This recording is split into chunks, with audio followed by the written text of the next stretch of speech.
It is March 7th, 2018. This is the Watchman News, and I'm Mike Callahan. RT had put out an article this morning, and welcome to another demonetized video, by the way, because I guarantee you this one is going to be demonetized instantly, even before it was finishing uploading. The video that I did about the U.S. considering a new attack on the Syrian government, demonetized, right? Last night, I put out a video about students in our local town walking out as a part of the national protest. Immediately, it was demonetized. Why do I bring this up? Not because of money, believe it or not. Not because of money. However, the article that I'm about to cover directly relates to that. And let's go on over to RT here. I'll put the link to this article down in the description of the video. The Great U.S. Disinformation Double Standard. See, this is it. This is why they demonetize us. They defund us. They discourage us. They do everything they can to stop us from telling you the truth because they've got lies to sell. Anyway, let's go ahead and jump on into the article. The Trump administration is launching yet another offensive aimed primarily at Russia, this time adding tens of millions of dollars to a State Department budget to undertake a major disinformation campaign. Now, this is interesting on all levels because, one, absolutely proves beyond a shadow of a doubt that there was no Russian collusion. Okay, that's insanity, right? We've got a big battle ahead of us. We do. And we have to get rid of this mindset that we just run with what feels good, what's warm and fuzzy, and we have to start looking at the truth. That's kind of directed at the left. Now, at the right, we need to understand that the global agenda, the international agenda, the powers that be that really control our government and most of the rest of the world is still in play. In fact, it's not stopping. It's not slowing down, it's speeding up, and this is a part of that. It's time that both the left and the right wake up and meet in the middle or something. We've got to do something because this is what is happening. They're feeding disinformation to all sides, okay?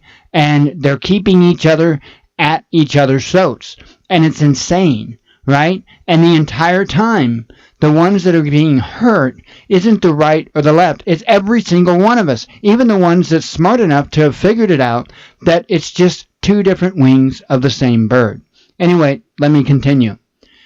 It will be doing the very thing it has accused the Russian government without any convincing evidence to date of doing in an attempt to sway opinions of American citizens most recently in the 2016 U.S. presidential elections. Okay, now that's the left making those claims. The allegation has led to U.S. indictments of 13 Russians supposedly for using nothing more than social media without any evidence of tampering with the election process. To launch this offensive disinformation effort, the Defense Department will provide some $40 million to the State Department's budget for its so-called Global Engagement Center, or GEC. Right, $40 million that could, maybe go to help vets out? Maybe, The GEC originally was created during the Obama administration to counter foreign terrorist and extremist group propaganda.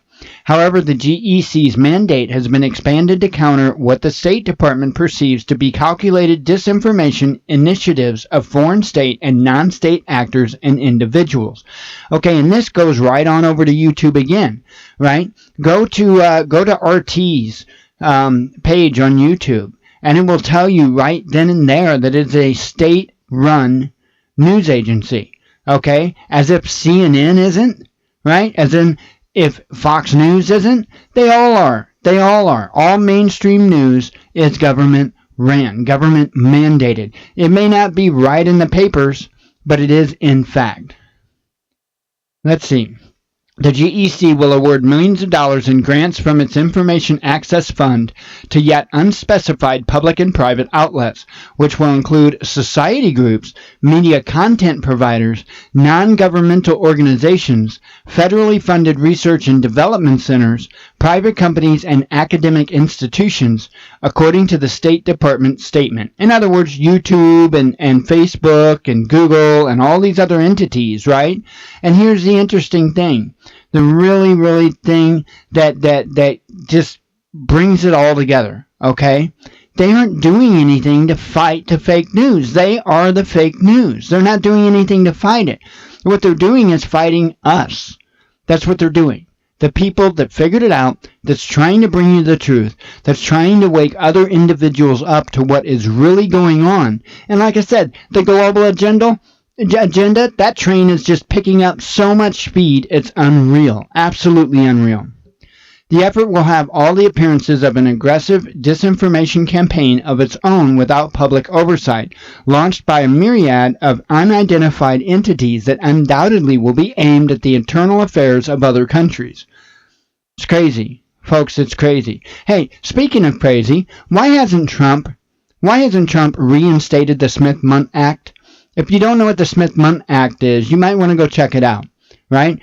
It's the act that prevented the U.S. government from using media outlets to spread propaganda to its own citizens. Okay? Now, Obama repealed it when he was in office. And, look at what's going on now. Tell me this agenda isn't being played out. I dare somebody to tell me this agenda isn't being played out. The funding is critical to ensuring that we continue to malign influence and disinformation, and that we can leverage deeper partnerships with our allies, Silicon Valley, and other partners in this fight, said Undersecretary of State for Public Diplomacy Steve Goldstein. It is not merely a defensive posture that we should take. We also need to be on the offensive.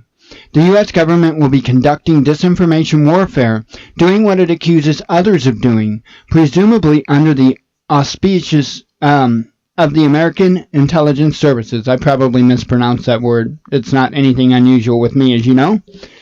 In effect, the GEC could become a front for funneling funds to the intelligence community to orchestrate a massive disinformation initiative through the private entities without any public oversight. Without any public oversight. Are you getting it yet? Such an effort would constitute an aggressive form of not only disinformation but also cyber warfare that the U.S. accuses others of doing, interfering in U.S. elections in the same as the U.S. doing it in other countries, according to Ashton Carter, a former Secretary of Defense during the Obama administrations. Really? Carter was speaking at the recent World Economic Forum in Davos, Switzerland. He tried to make far-fetched distinction between the U.S. launching disinformation and cyber attacks on other countries and others doing it to the U.S. We conduct espionage on the Internet, Carter tried to explain. And when we're spied on, I don't complain. I am unhappy with it because I wish we had not had our secrets stolen. Well, maybe you should talk to Bill and Hillary about that one. But I put it into a different category, covert action. It's not espionage. It's the effect of harming. However, examples of overt and covert U.S. disinformation and cyber attacks on other countries are legion. The U.S. intervened in the internal affairs of Russia following the collapse of the Soviet Union during the administration of Bill Clinton. During the presidency of Boris Yeltsin, the U.S. sent advisors into Russia acting as being nothing less than missionary, a virtual crusade to transform post-communist Russia into some facsimile, I'll get it right, of the American democratic and capitalistic system, according to the American scholar Stephen F. Cohen, professor Emeritus of Russian Studies at Princeton University and New York University. I need to go to college to relearn English, apparently. Political missionaries and evangelists, usually called advisors, spread across Russia in early 1990s, Cohen said, adding that it was all funded by the U.S. government. Kind of like ISIS, you know? The effort was a bust, making Yeltsin very unpopular.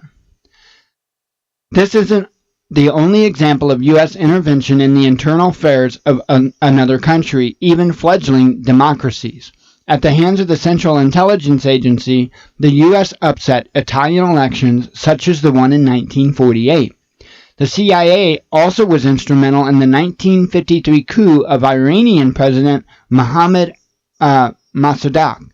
I'm not sure how to pronounce that last name. Not sure how to pronounce English words, so how's that surprising? Carried out under CIA direction as an act of U.S. foreign policy, the agency now admits.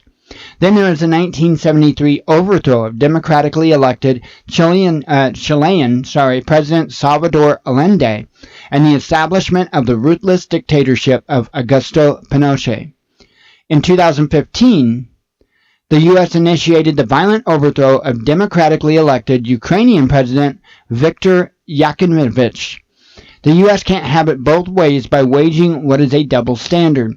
The increased funding of the GEC with the intelligence services going on a new offensive of disinformation and cyber attacks that will only exasperate an already geopolitically tumultuous world. Wow. Normally, if I mess up that many times, I redo the video. I'm not redoing that video.